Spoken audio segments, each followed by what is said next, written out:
Hello, this is Jean, and welcome to Literarily My Way. Today's featured read-aloud book is Molly by Golly, The Legend of Molly Williams, America's First Female Firefighter, written by Diane Ochiltree and illustrated by Kathleen Kimley. Hope you enjoy. Who was Molly Williams? Well, she was the first known female firefighter in the United States of America. She belonged as a slave to a New York City merchant by the name of Benjamin Amart, who was affiliated with the Oceanus Engine Company No. 11 in New York City in 1818. Today, we celebrate by reading her story, written by Diane Ochiltree and illustrated by Kathleen Kimley. Hello, my name is Jean. Welcome to Literarily My Way. Today's book is called Molly by Golly, The Legend of Molly Williams, America's First Female Firefighter. And I'm here at Station 3. This one is dear to me. They've come to my house before, not with the fire truck, but the ambulance has had to come before. So if you hear any sounds, this is because this is the active fire station. If the alarm goes off, I will be scooting very quickly and finish this at another time. And again, today's book is Molly by Golly, The Legend of Molly Williams, America's First Female Firefighter, and is written by Diane Ochiltree and illustrated by Kathleen Kimley. So let's look at the book and see what it's all about. Here again, Molly by Golly. And it's dedicated for the strong, brave women in her life. As she also said, and you can see that it's Oceanus Company No. 11, New York State Fire Department. Our Molly is as fire-quick as any in New York City. The last of Fire Company No. 11 like to boast. In fact, she's wonderfully fine. Molly's isn't pretty as tastiest, the captain always said. No, sir, Isaac would declare. It's her chicken roly-poly that makes a man's mouth water. Hot apple tansy is Molly's most delicious dish, Jonas was sure to insist.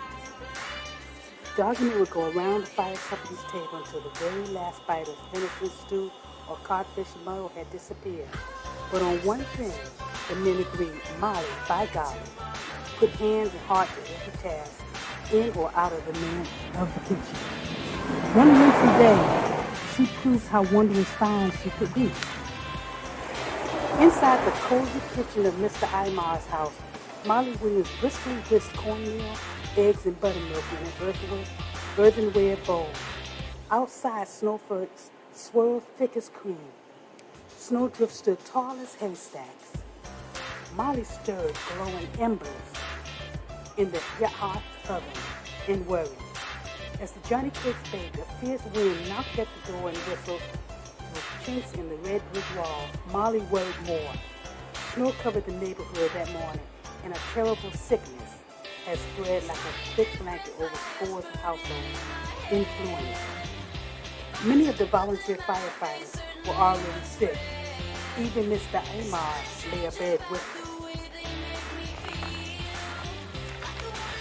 Molly scratched the upturned chin of Elisa, one of her many household cats, and wondered aloud, if a blaze starts in a blizzard such as this, what will our poor fire lads do? Molly recognized the sound grinding loud above the whine of the snowstorm. Had her worried fires come true? Church bells clanged. Clang, clang. They sang out a fire alarm. Remember times they chimed told Molly just where the trouble was. Something's afire, Elisa, and it's nearby, she spoke. Molly wrapped a heavy wooden shawl around her shoulders and dashed out to spread the news. Molly spotted a small knot of neighborhood boys speeding towards her with lanterns high held. Runners. Molly by golly led them through snow-filled alleyways and icy cobblestone streets. The runners rattled clappers and rang muffin bells. Fire! Fire! Fire! They all cried. Come out! Come out! Men burst from their homes with boot steps flapping and coattails flying. Women and children tossed out leather water buckets.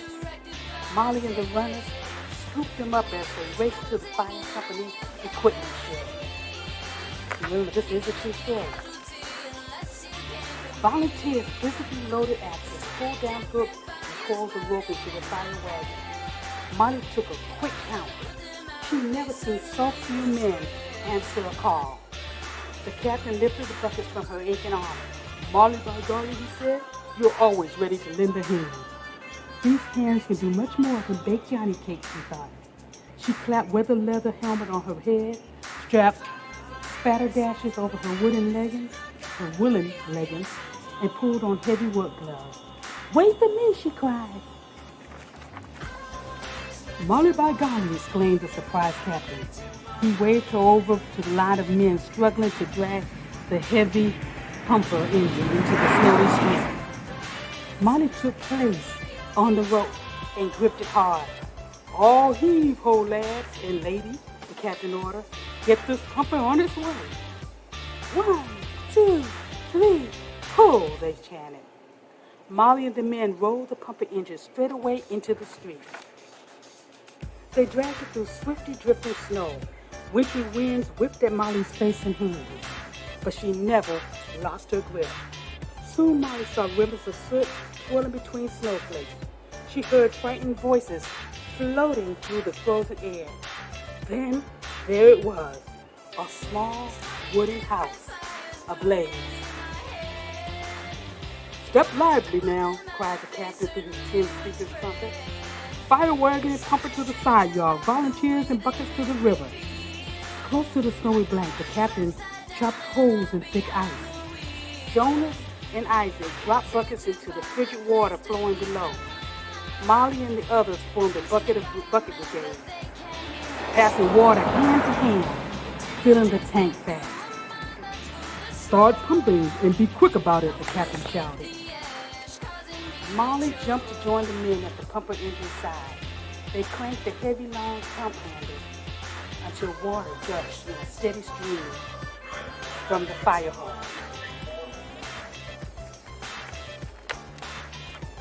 Hour after hour after hour after hour, Molly sprayed burning timber. Angry flames hissed and spit each time water hit them. Molly pulled down chunks of burning roof with a hooked iron rod. Flaming shingles melted the snow the moment they hit the ground. Choking smoke crept into Molly's nose. Cinders clung to her woolen shawl. A wall of heat warmed her cheeks. "My fire lads won't let this fire win, and neither will I," she thought. The fire raged and roared with the fury of a wild bobcat, until at last it was out. The Van Horn family shivered in their snowy yard. A haze of smoke surrounded them. They were all thankful to be alive, glad the fire had not spread throughout the neighborhood. Bone tired, Molly took her place on the drag rope to pull the pumper back to the shed. Jonas, Isaiah, and the other volunteers rushed to her side, broad smiles on their soot-covered faces. "Hello, fine new company volunteers," they cheered. "Molly, by golly." Bone tired, Molly took her place on the drag rope to pull the pumper back to the shed. Jonas, Isaiah, and other volunteers rushed to her side, broad smiles on their soot-covered faces. "Hooray! Hooray! Hooray! For our new company volunteer!" they cheered. "Molly, by golly, you're as fine of a fire lad as any," added the captain. "In fact, you're wondrous fine."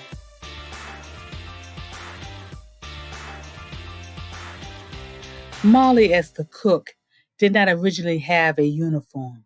She was usually dressed in a calico dress and a checkered apron. She was well respected by the members of the firehouse as a cook and later as a volunteer firefighter. She's credited for being as tough as the male firefighters. In addition to being part of the bucket brigade, Molly pulled the pumper to fires throughout the deep snowdrifts of the blizzard of 1818. She helped to save many towns during that time of the influenza. Although Molly Williams was a slave, she gained the respect of her fellow firefighters. Her story Her persistence, courage, diligence, and strength paved the way for other women firefighters, including one of the first paid Black female firefighters and the most tenured in the country, Toni McIntosh of Pittsburgh, Pennsylvania, who served as a firefighter for over 11 years. I would like to extend a special thanks to the Douglas County Fire Station number 3 for allowing me to use this station as the backdrop for my read-aloud selection, Molly by Golly. When you have an opportunity, say thank you to one of these first responders from any station, anywhere in the nation. They are underpaid and underrated, and they are still our heroes by choice. Thank you.